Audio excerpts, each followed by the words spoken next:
दोस्तों, जरा सोचिए, अगर आपको अर्टिगा जितनी प्रैक्टिकल, किया क्लेविस जितनी फीचर लोडेड और Hyundai की भरोसेमंद ब्रांड वैल्यू वाली 7 सीटर एक ही कार में मिल जाए तो सुनने में सपना लगता है, लेकिन Hyundai की नई अपकमिंग 7 सीटर 2026 कुछ ऐसा ही करने की तैयारी में नजर आ रही है। और सबसे दिलचस्प बात, अगर Hyundai ने इसकी कीमत सही रख दी तो भारतीय 7 सीटर मार्केट में बड़ा उलटफेर देखने को मिल सकता है। आज की इस वीडियो में हम जानेंगे कि आखिर Hyundai न्यू 7 सीटर में ऐसा क्या खास है, क्या यह सच में अर्टिगा और किया क्लेविस के लिए खतरा बन सकती है, और क्या यह वो कार साबित होगी जिसका इंतजार हजारों भारतीय परिवार कर रहे हैं। साथ ही वीडियो के अंत में मैं आपको बताऊंगा वो संभावित प्राइस रेंज जिस पर यह कार पूरे सेगमेंट का गेम बदल सकती है। तो वीडियो को आखिर तक जरूर देखिए। दोस्तों, स्टारगेजर कोई सामान्य नई कार नहीं है। ये ऐसे समय पर सामने आई है जब मारुति अर्टिगा फैमिली सेगमेंट पर राज कर रही है और किया क्लेविस अपने फीचर्स के दम पर लोगों का ध्यान खींच रही है। यानी Hyundai सीधे ऐसे सेगमेंट में एंट्री लेना चाहती है जहां मुकाबला पहले से ही बेहद मजबूत है, और यही वजह है कि स्टारगेजर को लेकर उत्सुकता इतनी ज्यादा है। पहली नजर में क्या इंप्रेस करती है स्टारगेजर? नई स्टारगेजर को देखते ही महसूस होता है कि Hyundai ने इस बार डिजाइन को पूरी तरह नए स्तर पर पहुंचाने की कोशिश की है। सबसे पहले नजर जाती है इसकी कनेक्टेड LED DRLS पर, जो कार को एक मॉडर्न और फ्यूचरिस्टिक पहचान देती हैं। इसके नीचे बड़ी फ्रंट ग्रिल और नया हेडलैम्प सेटअप इसे पहले से ज्यादा प्रीमियम और दमदार रोड प्रेजेंस देता है। वहीं मस्कुलर बोनेट और ब्लैक फिनिश एलिमेंट्स इसे और ज्यादा आकर्षक बनाते हैं। सच कहें तो पहली पीढ़ी वाली स्टारगेजर की तुलना में यह कार ज्यादा बड़ी, ज्यादा मैच्योर और ज्यादा प्रीमियम महसूस होती है।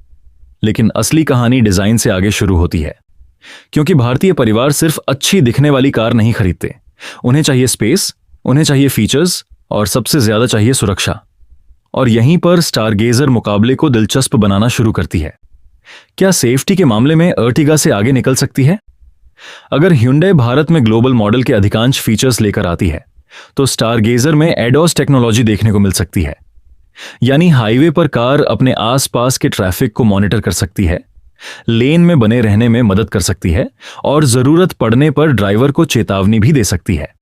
Adaptive cruise control, lane keeping assist, forward collision warning, traffic junction assist और स्टॉप और गो जैसे फीचर्स इसे सेगमेंट की सबसे एडवांस 7 सीटर में से एक बना सकते हैं। और यहीं अर्टिगा थोड़ा पीछे नजर आती है, क्योंकि इस समय वहां इस तरह की एडवांस सेफ्टी टेक्नोलॉजी उपलब्ध नहीं है। यानी स्टारगेजर सिर्फ बड़ी नहीं बल्कि ज्यादा स्मार्ट भी हो सकती है। अब बात करते हैं इसकी सबसे बड़ी ताकत की, और वो है स्पेस। साइड प्रोफाइल देखते ही इसकी लंबाई ध्यान खींचती है। यही वजह है कि पहली नजर में यह एक सच्ची फैमिली MPV जैसी महसूस होती है। Hyundai ने यहां कंफर्ट पर भी खास ध्यान दिया है। 205/55R 16 टायर बेहतर राइड क्वालिटी में मदद करते हैं, जबकि रियर डिस्क ब्रेक्स ड्राइविंग अनुभव को और भरोसेमंद बनाते हैं। और अगर स्पेस ऑफ प्रैक्टिकलिटी की बात करें तो यही वह क्षेत्र है जहां स्टारगेजर किया क्लेविस के लिए एक गंभीर चुनौती बन सकती है। पीछे से भी अलग पहचान बनाती है। आजकल कार का रियर डिजाइन भी उतना ही महत्वपूर्ण हो गया है जितना उसका फ्रंट, और स्टारगेजर यहां भी अपनी अलग पहचान बनाने की कोशिश करती है। H shape LED tail lamps, shark fin antenna, rear wiper, washer and defogger इसे एक प्रीमियम फैमिली MPV का लुक देते हैं। रात में इसका लाइटिंग सिग्नेचर सड़क पर अलग पहचान बनाने में मदद करता है। अब आते हैं उस सवाल पर जो हर फैमिली खरीदार पूछता है। अगर पूरा परिवार हरिद्वार, नैनीताल, जयपुर, ऋषिकेश या मनाली ट्रिप पर जा रहा हो तो क्या सामान रखने की जगह पर्याप्त होगी? यहीं स्टारगेजर का सबसे बड़ा सरप्राइज सामने आता है। सामान्य स्थिति में लगभग 180 लीटर का बूट स्पेस मिलता है, लेकिन जैसे ही पीछे की सीटें फोल्ड होती हैं, यह कार करीब 1800 लीटर से ज्यादा कार्गो स्पेस ऑफर कर सकती है। यानी बड़े सूटकेस, ट्रॉली बैग, बच्चों का सामान और लंबी छुट्टियों का पूरा सामान आराम से समा सकता है। और यही वह चीज है जो अर्टिगा और रूमियन जैसे खरीदारों का ध्यान खींच सकती है। इंटीरियर में सबसे ज्यादा क्या प्रभावित करता है? अंदर बैठते ही समझ आता है कि Hyundai ने सिर्फ डिजाइन पर नहीं बल्कि रोजमर्रा की उपयोगिता पर भी पूरा ध्यान दिया है। बड़ी इंफोटेनमेंट स्क्रीन और डिजिटल इंस्ट्रूमेंट क्लस्टर के साथ केबिन आधुनिक महसूस होता है। लेकिन असली कमाल इसकी प्रैक्टिकलिटी में है। ऊपर स्टोरेज, बीच में स्टोरेज, नीचे storage, door pockets, cup holders, यानी जहां नजर डालिए वहां सामान रखने की जगह मौजूद है, और फैमिली कार में यही छोटी चीजें लंबे समय तक सबसे ज्यादा काम आती हैं। अब सवाल आता है, चलेगी कैसी? क्योंकि केवल स्पेस और फीचर्स किसी कार को सफल नहीं बनाते, परफॉर्मेंस भी उतनी ही महत्वपूर्ण होती है। फिलहाल थाईलैंड में Stargazer 1.5 litre naturally aspirated petrol engine और सीवीटी ट्रांसमिशन के साथ आती है, लेकिन भारतीय बाजार को देखते हुए Hyundai यहां ज्यादा विकल्प दे सकती है। संभावना है कि इसमें 1.5 लीटर पेट्रोल, टर्बो पेट्रोल और डीजल इंजन विकल्प देखने को मिले। अगर ऐसा होता है तो इंजन विकल्पों के मामले में यह कई प्रतिद्वंद्वियों से ज्यादा मजबूत पैकेज बन सकती है।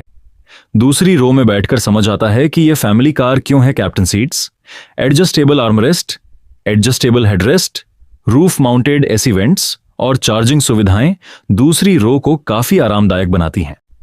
सबसे अच्छी बात है इसका शानदार लेगरूम और हेडरूम, यानी लंबी यात्रा में भी यात्रियों को आरामदायक अनुभव मिलने की पूरी संभावना है, और यही वो चीज है जो फैमिली खरीदारों को सबसे ज्यादा प्रभावित करती है।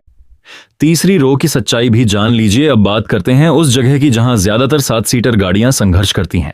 तीसरी रो स्टारगेजर में तीसरी रो बच्चों के लिए अच्छी है और छोटी दूरी के लिए वयस्क भी इसका उपयोग कर सकते हैं, लेकिन लंबी यात्रा के दौरान इसे 5+2 सीटिंग कॉन्सेप्ट के रूप में देखना ज्यादा सही होगा। हालांकि यह स्थिति लगभग हर कॉम्पैक्ट 7 सीटर में देखने को मिलती है। भारत के लिए Hyundai को क्या जोड़ना चाहिए? अगर Hyundai भारतीय ग्राहकों को पूरी तरह प्रभावित करना चाहती है तो कुछ फीचर्स इस पैकेज को और मजबूत बना सकते हैं। 360 degree camera, front parking sensor, panoramic sunroof, ventilated seats, premium leatherette upholstery और वन टच टंबल फंक्शन। अगर ये फीचर्स शामिल होते हैं तो स्टारगेजर का मुकाबला और भी मजबूत हो सकता है। अब सबसे बड़ा सवाल, कीमत कितनी होनी चाहिए? याद है वीडियो की शुरुआत में मैंने कहा था कि कीमत ही इसका भविष्य तय करेगी। मेरे हिसाब से अगर Hyundai स्टारगेजर को लगभग 11 लाख से 16 लाख रुपए एक्स शोरूम की रेंज में लॉन्च करती है तो यह सीधे एर्टिगा, रूमियॉन और क्लैविस के ग्राहकों को आकर्षित कर सकती है, और यहीं से पूरे सेगमेंट में असली मुकाबला शुरू होगा। आखिर फैसला क्या है? अगर आप ऐसी 7 सीटर चाहते हैं जिसमें मिले शानदार space, advance features, ADAS safety, family friendly cabin, Hyundai की भरोसेमंद ब्रांड वैल्यू, तो Hyundai स्टारगेजर निश्चित रूप से आपकी वॉच लिस्ट में होनी चाहिए। अब मैं आपसे जानना चाहता हूं, अगर आज आपके पास बजट हो तो आप क्या चुनेंगे? मारुति अर्टिगा, किया क्लैविस या Hyundai स्टारगेजर का इंतजार करेंगे? अपना जवाब कमेंट में जरूर लिखिए, और अगर आपका कमेंट सबसे दिलचस्प हुआ तो उसे अगली वीडियो में फीचर भी किया जा सकता है। ऐसी ही नई car launch, EV, SUV and automobile updates सबसे पहले देखने के लिए चैनल को अभी सब्सक्राइब कर लीजिए। जय हिंद, वंदे मातरम दोस्तों।